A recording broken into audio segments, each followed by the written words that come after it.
हमारे साथ हैं भारतीय जनता पार्टी की नेता और विधायक चित्रा वाघ जी।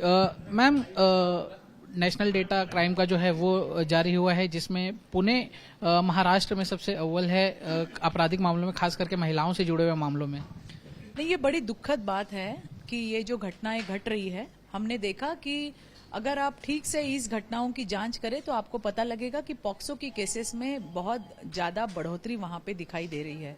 परसों की जो घटना हुई है, हमने देखा कि एक नाना ने अपने नाती के ऊपर जो है इस प्रकार से अत्याचार करने का प्रयत्न वहां पे किया है। बहुत सारी जगहों पे अपना मामा हो, चाचा हो, भाई हो, बाप हो, इस प्रकार की लोग जो है, ये जो नाता है, हम क्या कहेंगे इसका, जो रिश्ता है, उस रिश्ते को शर्मसार करने का काम हो रहा है। और इन छोटी छोटी बच्चियों के साथ जिस प्रकार से जबरदस्ती हो रही है, इसलिए पुलिस प्रशासन तो है, जैसे ही घटना सामने आ जाती है, पुलिस हरकत में आ जाती है, इनको पकड़ा भी जाता है। लेकिन ये दरिंदगी को मिटाने के लिए सिर्फ सरकार और पुलिस काफी नहीं है, समाज को एक साथ आना होगा। आप मुझे बताइए, अभी सरकार और प्रशासन ये हर बाप को जाके बताएगी अपने बेटी के साथ कैसे व्यवहार करना है, हर नाना और हर दादा को जाके बताएगी कि अपने नातिन के साथ कैसा व्यवहार करना है, हर मामा और चाचा को जाके बताएगी कि उसने अपने भांजी के साथ में, अपने भतीजे के साथ में किस प्रकार का व्यवहार करना है। आप मुझे बताइए। और इसीलिए मुझे ऐसे लगता है कि ये विकृति कहीं ना कहीं बढ़ रही है। शासन और प्रशासन पूरी तरह से पीड़िताओं के साथ है, लेकिन ऐसी घटनाएं ना हो, इसलिए समाज ने भी साथ में आना बहुत जरूरी है, ऐसे मेरे जैसे कार्यकर्ता को लग रहा है। दूसरी तरफ हजारों की तादाद में महिलाएं गायब हो रही हैं, बच्चे गायब हो रहे हैं। इस पर विपक्ष सरकार के कानून व्यवस्था पर सवाल उठा रहा है। देखिए, ऐसा है कि ये तो राजनीति का कोई विषय है नहीं, लेकिन अगर बात निकलेगी तो दूर तक तो जरूर जाएगी कि मेरे पास भी पूरा डेटा है कि इनके कार्यकाल में क्या हुआ था, किस प्रकार से घटनाएं हुई थी। एक ही महीने में 7 से 8 महिलाओं को जिंदा जला देने का काम हुआ था। सामूहिक रेप कितने हुए थे, किस प्रकार से छोटी बच्चियों के साथ हुआ था। मेरे पास, मैं आपको डेटा भी बताऊंगी कि 2020 में जो पूरे जो क्राइम है उसमें 31,954 का डेटा है, और उसमें बलात्कार की घटना जो है वो 2061 केसेस है। 2021 में 39,526 ये क्राइम की घटना है, जिसमें से 2,506 ये बलात्कार की घटना है। देखिए, ये कोई राजनीति का विषय है नहीं, लेकिन जिस प्रकार से विरोधकों की तरफ से इस बार सरकार जैसे कुछ कर रही नहीं है, कुछ कर नहीं रही है, इस प्रकार का कहीं ना कहीं पिक्चर क्रिएट करने का काम हो रहा है। मैं आपको ये जरूर बताऊंगी कि 200 से ज्यादा फॉरेंसिक वैन आज महाराष्ट्र में है, जिसके तहत जो बलात्कार जैसे जो एविडेंस है, लैंगिक अत्याचार के जो एविडेंस है, घटनाएं है, इसमें एविडेंस बड़ा जरूरी होता है और वो फॉरेंसिक का होता है। पहले एक 2 हफ्ते लग जाते थे, अभी ऑन दी स्पॉट मिल रहा है, और जिसके वजह से जो आरोपी है, जो अक्यूज है, उनके बचने के जो आसार है वो 0 तक आ गए हैं। ऐसी बहुत सारी घटनाएं, बहुत सारी मशीनरी है, मैकेनिज्म है जो सरकार ने वहां पे किया है। लैंगिक अत्याचार में जो आरोपी जेल में जाते हैं, उनको पैरोल न देने की बात पिछले ही कैबिनेट में राज्य के मुख्यमंत्री देवेंद्र जी ने रखी है। इससे पहले 2014 में कानून था, लेकिन वहां पे कोर्ट ने आक्षेप लिया था। तो इसीलिए इस बार पूरी ताकत से फिर से इसे इम्प्लीमेंट करने की बात सरकार कर रही है।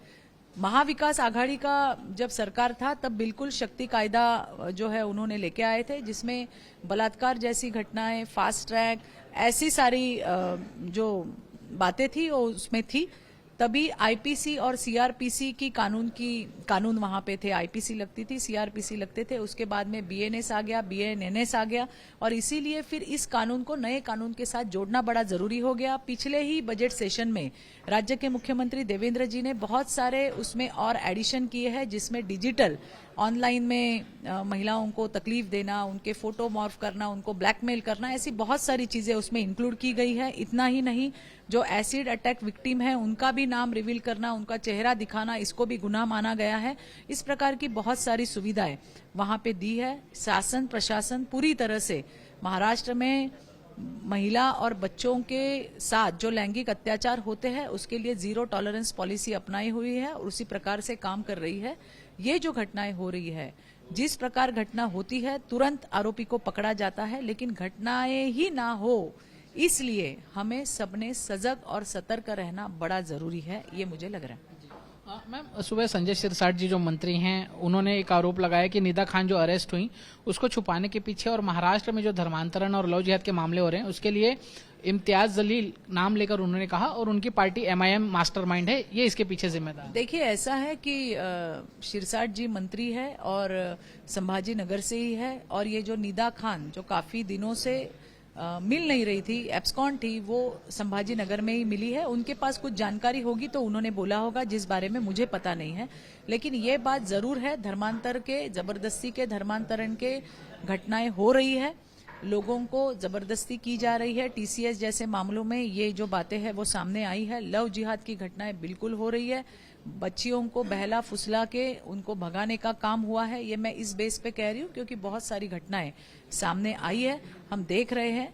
लेकिन जिस प्रकार से उन्होंने अपनी बात रखी है उस बारे में, जिनका नाम उन्होंने लिया है, जिस बारे में मुझे कोई पता नहीं है।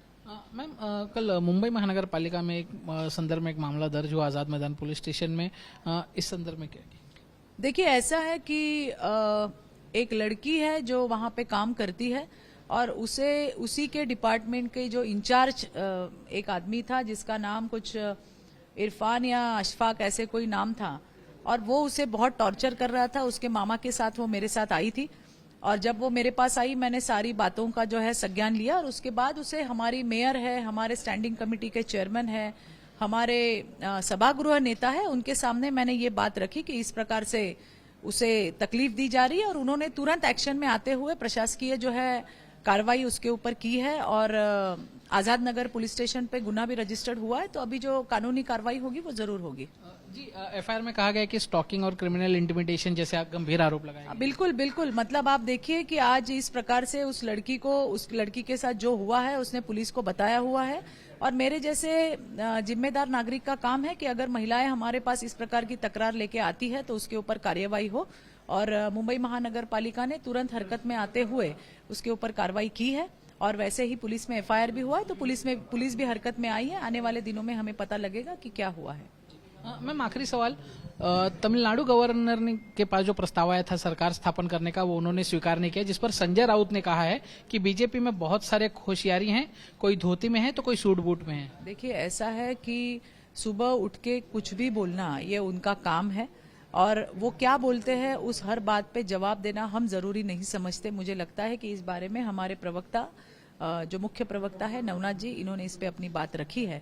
क्या हुआ है क्या नहीं हुआ है इस बारे में मुझे जानकारी नहीं है। कैमरामैन किरण सकपाल के साथ दीपेश त्रिपाठी, मुंबई आज तक।